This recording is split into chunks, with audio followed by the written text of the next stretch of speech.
Hello friends, this video on current electricity part 20 is brought to you by examfear.com. No more fear from exam. Please make sure that you have watched all the videos till part 19 before going ahead with this part. Now let us look at another problem which is similar to this problem but little bit different. It says a wire of resistance 5 ohm is drawn out so that its length is increased to twice its original length. So here it says that the length is increased to twice its original length. That means the new length is 2L. When we say that the length is increased by twice its original length, that means the increase is 2L. But when we say that the length is increased to twice its original length, that means the new length is 2L. Right? That is the difference between these two problems. So in this case, initially the resistance is 5 ohms. Let us say the length is L and area is A. And later resistance we have to calculate. The new length is equal to 2L and the new area will be, again we will follow the same rule. Volume remains constant. Therefore we can write AL is equal to A dash L dash. Therefore, A dash is equal to AL divided by L dash, that is AL divided by 2L. So, this is equal to A by 2. So, A dash becomes equal to A by 2. Now, using this, we say R dash is equal to rho L dash by A dash. This is equal to rho 2L divided by A by 2. This is equal to 4 into rho L by A, that is equal to 4R. This is equal to 4 into 5 ohms, that is equal to 20 ohms. Therefore, the new resistance is 20 ohms. So, I hope you understood the difference between length increased to twice its original length and length increased by twice its original length. Right? Now, let us go ahead and look at the next problem. So, here comes problem number 6. The problem states, two wires of equal length, one of aluminium and the other of copper, have the same resistance. Which of the two wires is lighter? Hence explain why aluminium wires are preferred for overhead cables.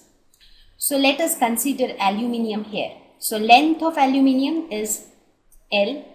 Length of copper is also L. Resistance of aluminium is R. Resistance of copper is also R.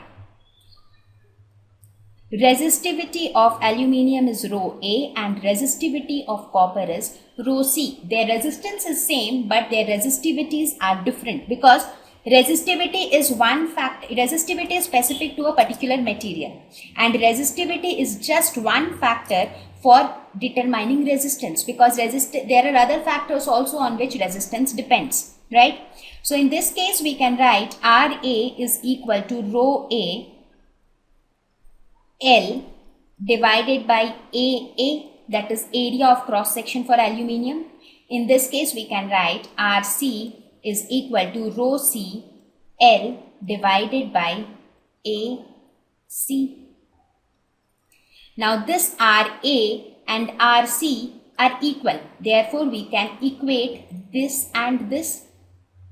Since RA is equal to RC, therefore, rho A into L divided by AA is equal to rho C into L divided by AC.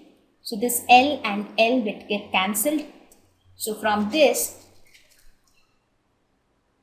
we can write rho A divided by AA is equal to rho C divided by, now, so we arrive till there. Now, we know that density is mass per unit volume, right? This is something which we know. So, this mass can be written as M and volume is area multiplied by length, that is volume. Therefore, density D is equal to M divided by A into L. Therefore, area, cross-sectional area for aluminium can be written as MA divided by DA into L. Similarly, Cross-sectional area for copper can be written as MC, that is mass of copper, divided by density of copper into L. Now, using these, what do we get? Rho A divided by AA is equal to rho C divided by AC. This is where we stopped, right?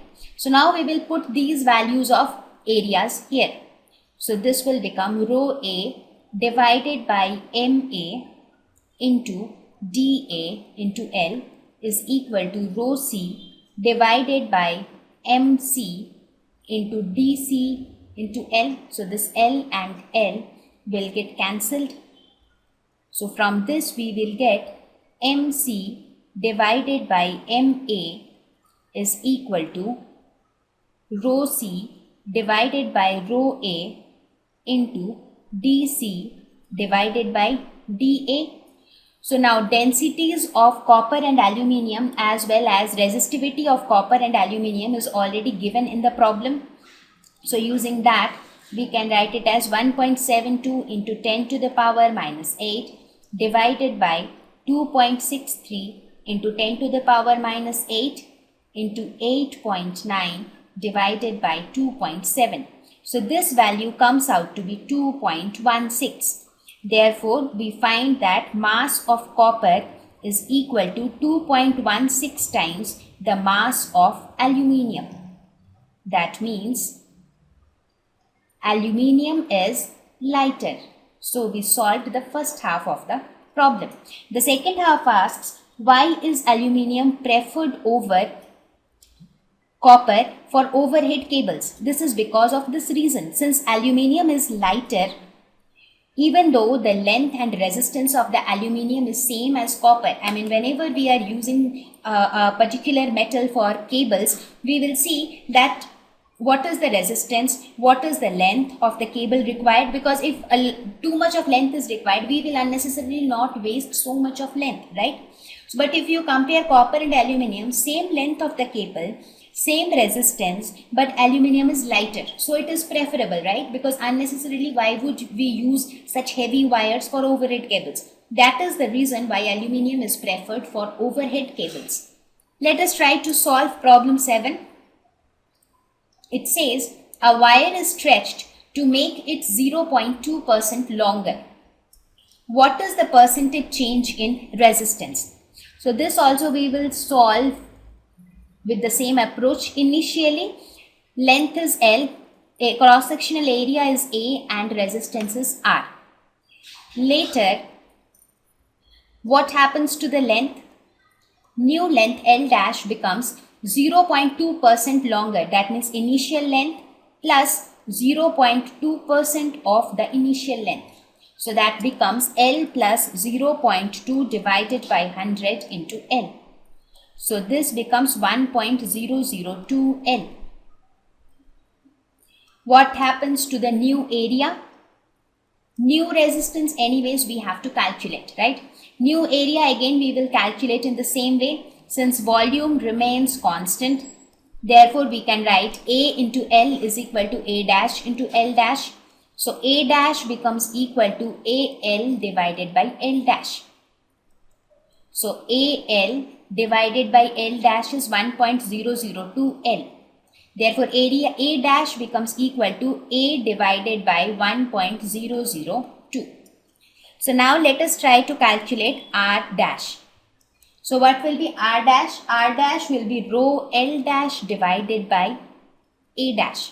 We have to calculate the percentage change in resistance. So what will be the percentage change in resistance? That is the new resistance minus old resistance divided by the old resistance into 100.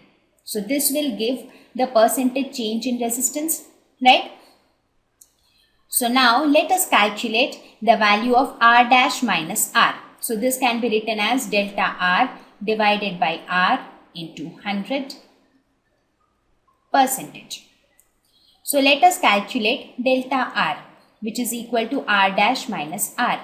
So R dash minus R will be equal to rho into L dash by A dash minus rho into L by A. So this can be written as rho into L dash is 1.002 L divided by A dash is A divided by 1.002. This minus rho into L by A. So this becomes equal to rho L by A into 1.002 whole square minus 1. So this rho L by A is nothing but R. So this becomes R into 0.004. Therefore, if you look at this side, it is delta R. So from this we get delta R by R is equal to 0.004. So what would be the percentage change? This we already found. So this multiplied by 100. Therefore, the percentage change of resistance, percentage change will be equal to 0.004 into 100. So that is equal to 0.4%. So this is your final answer. Right? So the approach was the same as we followed in those cases when we solved those problems where the length was increased by twice the original length. So you will follow the same approach whenever these kind of problems are there. Thank you. Please visit examfear.com to watch free educational videos, try free online tests, get the best quality study materials, study from the best tutors and mentors, and much more. Thank you once again.